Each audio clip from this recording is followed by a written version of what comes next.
this will be cut number 12. Does Micah Parsons get officiated different than other players? Well, he gets officiated not differently, but most players that don't get those holds where Michael doesn't get them couldn't get to the quarterback. Michael can. A lot of players are not being called for holding or not having holding calls go with them, but they couldn't get to the quarterback. Micah can. So therefore, it is restrictive to him. And I think specifically the way Jerry worded that is interesting because what were you just saying to KD Drummond about his speed? His speed. Jerry was sort of alluding to that, saying he was co-signing, yeah. He was saying the guys that are getting those holding calls, the reason they're getting them is because they end up nowhere near the quarterback. Right. Micah Parsons is so quick and so strong, he's getting held, he's fighting out of it, and when the ball is dead, he ends up near the quarterback regardless of what happens to him after the ball is snapped. In other words, what you're saying, and pay attention to this, he's getting held, he breaks the hold, and he just misses the sack. You follow me? He's right there, but and then he might make the sack, but he's still probably getting held too. So it's like he's got to break through a hold, and imagine if he wasn't being held on a consistent basis, how many sacks he would have, how many plays he would make, how much of a disruption he would give. I was talking about this earlier. If you just tuned in, I was saying, KD was saying, you think it's a conspiracy? I'm like, no, I just don't think these refs are equipped to make the call because literally it's like when Dez caught that ball, they said, what is a football move? When they were describing what was a football move, when the rules were first invented for that, they didn't think a player could catch a ball like that. And now the rules have been changed because Dez made a play. There was a football play that didn't exist before the rule. So Micah is so fast, the only way he could get the call is if he flopped. But that's not part of his game because if he flopped, guess what? He wouldn't be effective, and it would cost the Cowboys the game. It's a damn shame. And I think it's probably the smartest way to look at it because, I mean, other than that, you just start pointing fingers. Like I was listening to Reggie and Mike on the KNC Masterpiece earlier today, and they were trying to pinpoint a reason just like we are now.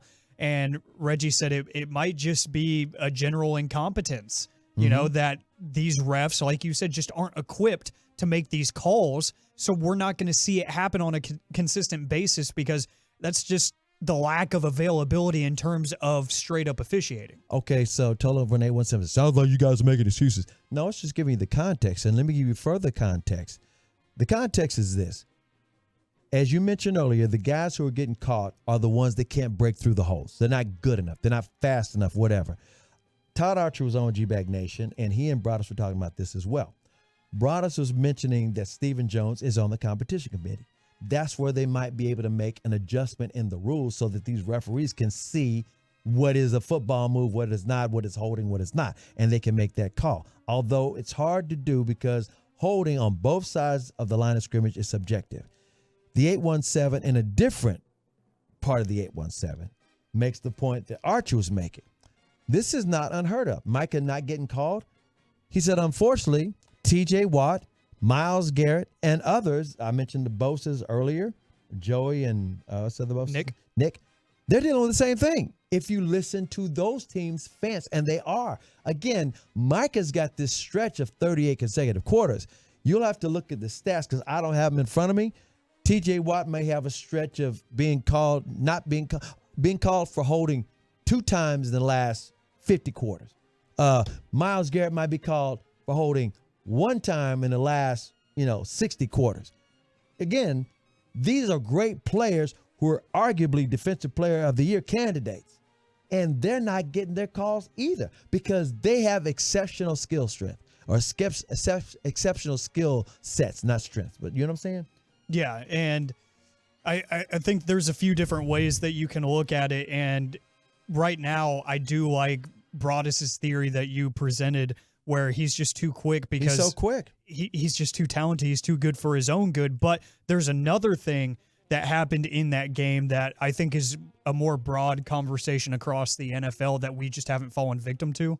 Before you get into that, one other note about Myles Garrett and Micah Parsons kind of being the same kind of guy with the speed and not getting the calls. The 940 says, hey, Browns fan here. Same thing has happened to Myles Garrett for the last 5 years. He's tracked it. I mean, yeah, And that's believable. Every fan base is going to think that for every elite pass rusher. Because it's suggestive. It is so suggestive. It's up to the ref whether he calls it or not. And something that's been a more broad conversation across the NFL, not just on specific players per se, just for teams in general, has been roughing the passer. Mm-hmm. And you saw a pair of egregious roughing the passer calls that, look, I understood, like, the one that was called against Dak Prescott, I personally didn't like it. You know, I didn't think that was a fair penalty to call, because what do you do in that situation if you're the defender?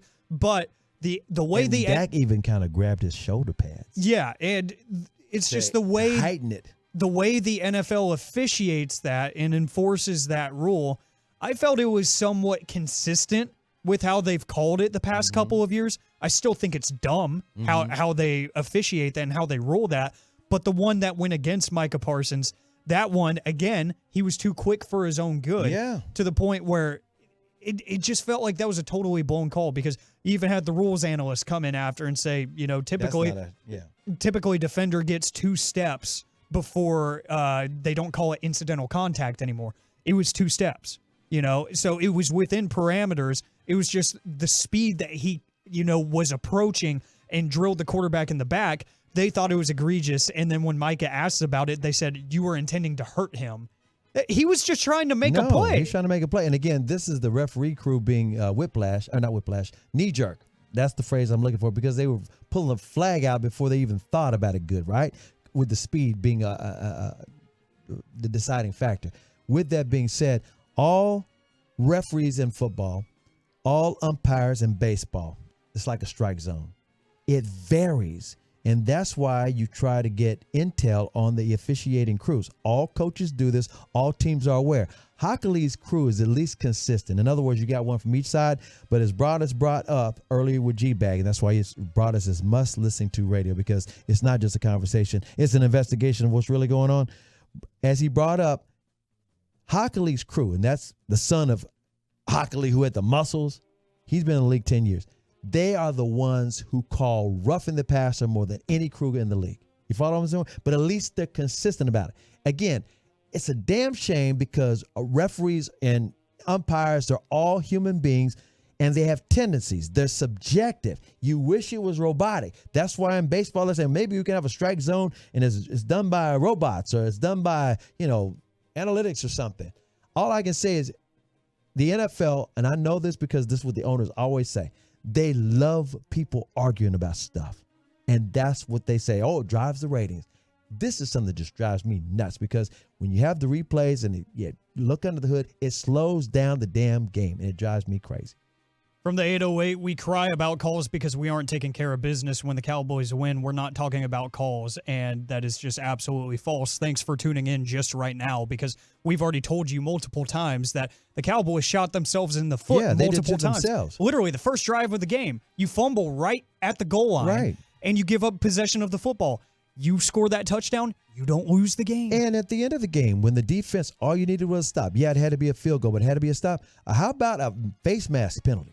Yeah. See, we can go on and on. They did it to themselves. They're the most penalized team in the NFL, but penalties are subjective, which is why we bring up the Micah Parsons case, because we're trying to explain what's going on all sides of the argument, so that you can see that it's not just Micah, it's Myles Garrett, it's TJ Watt, it's the Bosas. If you're an exceptional pass rusher, guess what?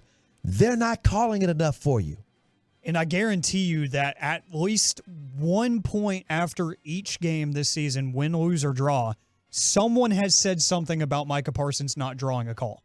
Every single game, there has been at least one tweet, there has been at least one segment where we have talked about it, because it happens every game. And it's not like people have texted in saying it's not just him. Yeah, it's not. And I don't know if it's just a general sense of incompetence in terms of officiating, but something needs to be done about the egregious holding calls, because I know we're going to get the text saying that you can call holding on every play. Theoretically, yeah, you can. But literally, if you go and you just Google Micah Parsons, The first picture you're going to see is from the Dolphins game where he's getting double teamed. He's got one guy has a grip of his chin strap, and then the other guy has right up on the numbers just yanked on. It's getting to a point where it's pretty clear and obvious, but the speed of the bang-bang nature of the game, that's why the human element is important, and sometimes it sucks. In this case, the human element sucks. That's the game. We're just wondering how can it change and if it will change. It could possibly change, like I said, in the competition committee, because Stephen Jones is in that committee and they can look at stuff. And again, I gave the example in this segment. Dez Bryant's, he caught that ball, didn't catch that ball. And by the way, Mike McCarthy, ironically, was the head coach that threw the flag down and challenged the catch. It was a catch on the field. Broaddus was standing right behind Dez on the sidelines, as an employee for DallasCowboys.com. To this day, Cowboy fan says Dez caught that ball. Well, guess what? In the competition committee, they rewrote the rule because at the time, no wide receiver had ever made that move. They didn't think it was physically possible. And they decided, guess what? We got to rewrite this because these guys are able to make this play. So there is where is a possibility they could write up something where these great edge rushers, these pass rushers, will get the holding calls. That's what we're saying is a possibility. We're just not complaining. We're saying, guess what? It's possible because guess what? The Dez Bryant caught no catch. It's now a catch. That same move is now a catch. Let's go back to something else. It's ironic that Micah posted that picture of him being held. There was a Cowboys pass rusher. His name is escaping me right now.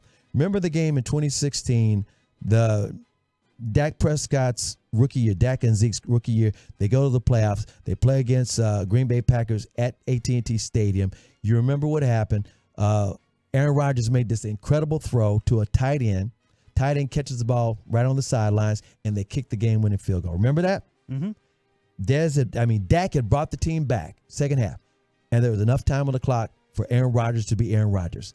There's a Cowboys defender, and I'll never forget this because I ran into him at a bar. He had as a screensaver on his phone a picture of him being held by an offensive lineman. I remember exactly what you're talking about. And it was just when he was right at Aaron Rodgers to make the sack, and he was held, and the referee did not call it. And that just showed, once again, holding is subjective. Both sides of the line of scrimmage. It could go either way. It's a matter of when they decide to drop a flag or not. Was that David Irving? It was David Irving. Yeah. I'm glad you said that because it was driving me crazy. I couldn't think of his name. I was at a bar in Frisco. David Irving was there, and he said, "Look at this." And he was just smiling. He said, "I was there." And they did. If he had dropped the flag, guess what? Green Bay gets backed up instead of the tight end catching the ball and they kick the field goal. It's a 15-yard penalty, and they're backed up even further.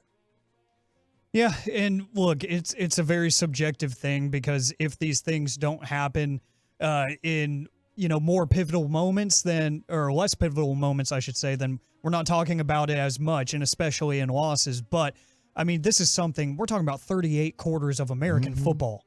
That's a long time that you've gone without drawing that kind of penalty when you are getting double teamed more times than not.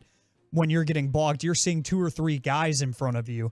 It's just getting a little bit egregious. And it's to the point where we're feeling the need to ask guys that have say in the competition committee. Where, we're asking Jerry Jones, where his son is part of the competition committee. We're asking him these questions because we can see it. Surely he's seeing it. And Stephen Jones has told us these are things that you look at as a front office and you review and you sometimes send in film to the front office. You know what the deal is. They can't say too much in the public because they don't want to get fined. Yeah, I guarantee you they're having these exact same conversations behind closed doors, and they're chopping up the video and sending it to the league office. Also, that's what they're going to do in the front office. But as the coach and the players, they have to play through that. They cannot let that defeat them, especially during the game.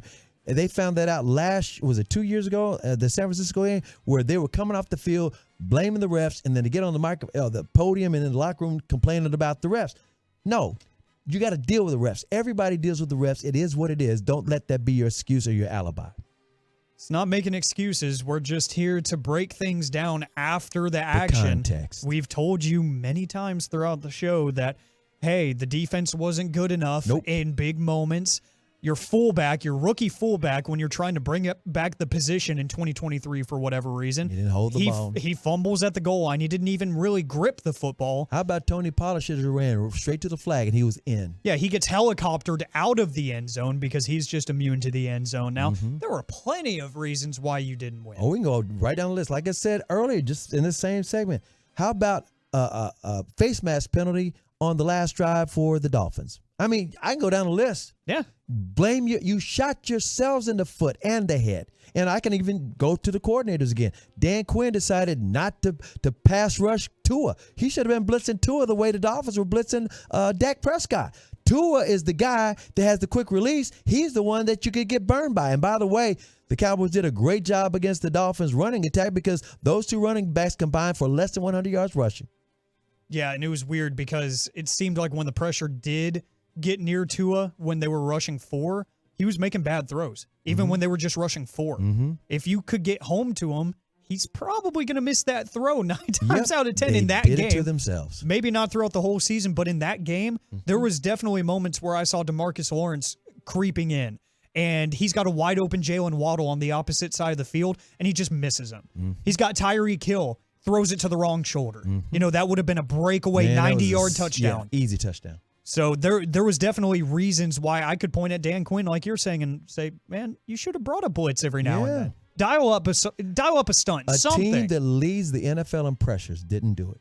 It's incredible. It's just, hindsight's 20/20, and when we go back after the fact, we see these little things, and we nitpick there from our 1,000-foot, point of view. But I mean, that's just our job. Oh, the 940 has an interesting theory, and he's pretty much correct on this one. He says the NFL wants offense. That's why they don't like it.